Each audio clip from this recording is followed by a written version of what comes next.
জুলাই গণ অভ্যুত্থানে ৫ আগস্ট শেখ হাসিনা পালিয়ে যাওয়ার পর এবং ৮ আগস্ট ডক্টর মোহাম্মদ ইউনূসের নেতৃত্বাধীন অন্তর্বর্তীকালীন সরকার দায়িত্ব নেওয়ার আগে প্রশাসন ও আইন শৃঙ্খলা বাহিনীর স্থবিরতার সুযোগে বেশ কিছু রাজনৈতিক হামলার ঘটনা ঘটে এবং সেই সময় সংখ্যালঘুরাও আক্রান্ত হন। তবে হিন্দু ধর্মাবলম্বীদের রাজনৈতিক পরিচয় বা আক্রোশের বশবর্তী হয়ে এসব হামলায় ঘটনার সাম্প্রদায়িক হামলা হিসাবে প্রচার করা হয়, যেখানে বড় ভূমিকায় ছিল ভারত থেকে পরিচালিত এক্স অ্যাকাউন্ট ও ভারতীয় বেশ কিছু গণমাধ্যম। বাংলাদেশের তথ্য যাচাইকারী প্রতিষ্ঠান রিউমার স্ক্যানারের ইনভেস্টিগেশন ইউনিট ৫ থেকে ১৩ আগস্টের মধ্যে মাইক্রোব্লগিং সাইট এক্সে এমন ৫০টি অ্যাকাউন্ট খুঁজে বের করেছে, যেখানে বাংলাদেশ আগস্টের ঘটনাবলীর বিভিন্ন ছবি, ভিডিও ও তথ্যকে সাম্প্রদায়িক রূপ দিয়ে প্রচার করা হয়।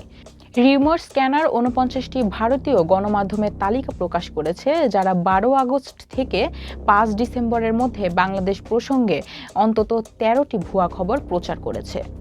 গণমাধ্যমের পাশাপাশি অপতথ্যের এই প্রবাহে ভূমিকা রেখেছেন ভারতীয় জনতা পার্টি বিজেপির রাজনীতিবিদ শুভেন্দু অধিকারী ও অগ্নিমিত্রা পাল, পাকিস্তানের সাবেক ক্রিকেটার দানিশ কানেরিয়া, সুইডেনের একাধিকবার কোরআন পোড়ানোর ঘটনায় অভিযুক্ত সালওয়ান মমিকা, দীর্ঘদিন ভারতের নির্বাসিত বাংলাদেশি লেখক তসলিমা নাসরিন, ভারতীয় গণমাধ্যম ওপি ইন্ডিয়ার সম্পাদক নুপুর শর্মার মতো ব্যক্তিরা।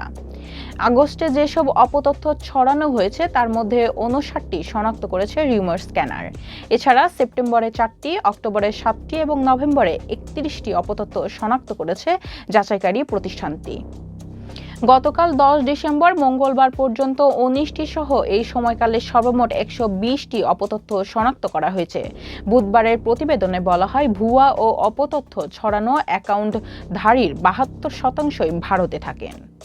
ভারতের একাধিক গণমাধ্যম আগস্টে দাবি করে বাংলাদেশে বেশ কিছু নিষিদ্ধ জঙ্গি সংগঠনের ওপর থেকে নিষেধাজ্ঞা তুলে নেওয়া হয়েছে। রিউমার স্ক্যানার যাচাই করে দেখে দাবিটি মিথ্যা। নিয়মিত ভুয়া তথ্যের প্রচারে সামাজিক যোগাযোগ মাধ্যমের পাশাপাশি যোগ দেয় ভারতীয় গণমাধ্যমগুলো। নভেম্বরে চট্টগ্রাম বন্দরে অস্ত্র ও গোলা বারুদ নিয়ে পাকিস্তানের জাহাজে আসার ভুয়া দাবি করে ভারতীয় টেলিভিশন চ্যানেল রিপাবলিক বাংলা।